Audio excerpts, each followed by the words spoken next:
السلام علیکم ورحمۃ اللہ وبرکاتہ۔ بسم اللہ الرحمن الرحیم۔ پیارے بچوں، کل میں آپ لوگوں کو ایثار کے بارے میں بتایا تھا۔ ایثار انسان کو خود اس کی اپنی ضرورت ہونے کے باوجود وہ دوسرے کو پہلے مقدم کر دیتا ہے، دوسرے کو دیتا ہے، بعد میں ہماری ضرورت دیکھ لے جا۔ دوسروں کی ضرورت زیادہ بول کے کھانے میں، کھڑنے میں، مدد کرنے میں، کھانے پینے کی چیزوں میں، ہر چیز کے اندر وہ دوسرے کو آگے رکھتا، دیکھو اس کو بولتے ہیں ایثار۔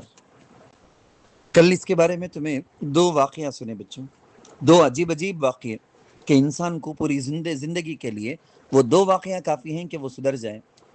بچوں، ہمارے بزرگوں میں جو ماقبل میں ہمارے سے پہلے جو گزر گئے نے، نیک لوگ، بڑے لوگ، ان لوگوں میں ایسے ایسے لوگ گزرے ہیں، اس قدر ان کے اندر ایثار ہوتا تھا کہ وہ اپنے حصے کا کھانا جانوروں کو کھلا دیتے تھے، خود بھوکے اور فاقے میں رہ جاتے تھے۔ انسان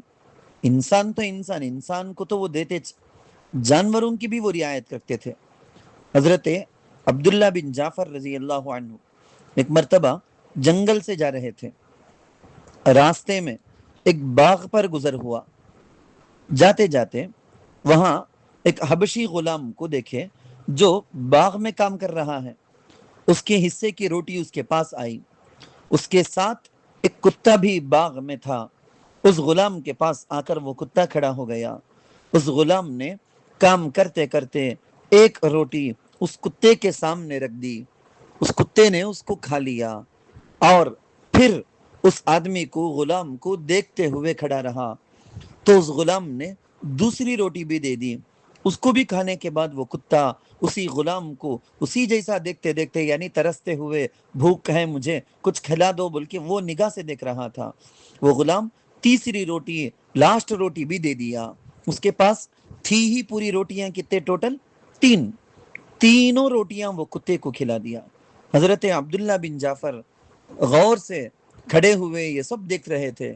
جب تینوں روٹی ختم ہو گئی تو حضرت عبداللہ اس غلام سے پوچھنے لگے، تمہاری روٹیاں روزانہ کتنی آتی ہیں؟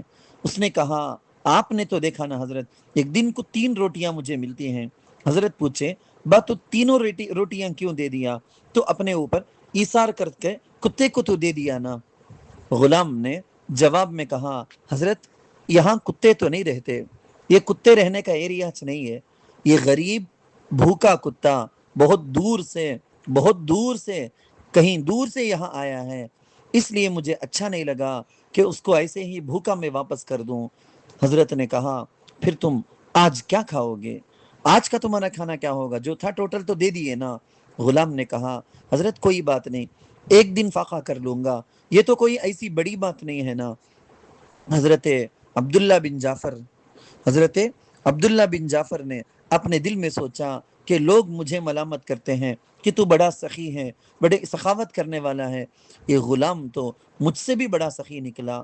یہ سوچ کر شہر میں واپس آئے، اس باغ کو اور اس غلام کو اور جو کچھ بھی اس باغ میں سامان تھا سب کے سب کو اس کے اونر کے پاس سے خرید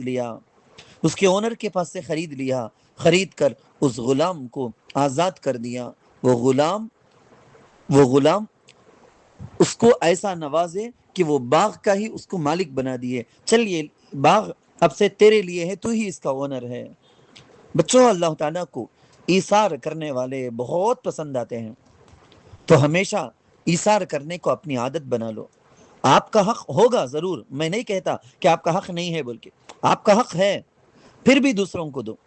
اس سے فائدہ یہ ہوگا کہ دوسروں کے دلوں میں آپ کی محبت قائم ہو جائے گی، وہ ہمیشہ آپ سے اچھا تعلق رکھیں گے، فیوچر میں آپ کو اچھے الفاظ سے یاد کریں گے، آپ سامنے نہیں ہوگے، پیٹھ کے پیچھے بھی آپ کی برائی نہیں کریں گے، ارے انہوں تو اپنی ضرورت رہنے کے باوجود فلان دن، اس دن مجھے پینسل دیے، اس دن مجھے پین دیے، اس دن مجھے چاکلیٹ دیے، اس دن مجھے دودھ دیے، اس دن مجھے بوسٹ دیے، ایسا ہر ایک تعریف کریں گے۔ اگر آپ کی عادت یہ رہی کہ دسترخوان پر ساتھی کا خیال آپ نہیں کرتے، روٹی اپنی طرف کر لیتے، گوشت اپنی طرف کر لیتے، سالن اپنی طرف کھینچ لیتے، تو اس سے انسان سارے لوگوں کی نگاہوں میں گر جاتا ہے، انہیں ذلیل، ہلکا آدمی کہلائے گا۔ کسی آدمی کی شخصیت کو دیکھنا ہے تو مجلس میں، دسترخوان میں دیکھ لیں، پتہ چل جائے گا کہ اس کی شخصیت کیسی ہے، تو مجلس میں اپنی زبان کو، دسترخوان میں اپنے ہاتھ کو کنٹرول میں رکھنا سیکھ لو.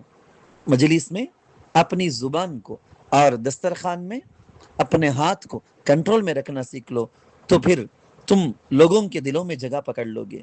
تو بہرحال بچوں، جتنا ایثار تم اپناؤ گے نا، اللہ تعالیٰ آپ کو اتنی ہی زیادہ عزت دیں گے. کرو گے نا بچوں؟ انشاءاللہ. اللہ تعالیٰ سے دعا ہے اللہ ہم کو اسلاف کے نقش قدم پر، ہمارے اپنے بزرگوں کے نقش قدم پر چلتے ہوئے ان ساری نیکیوں اور خوبی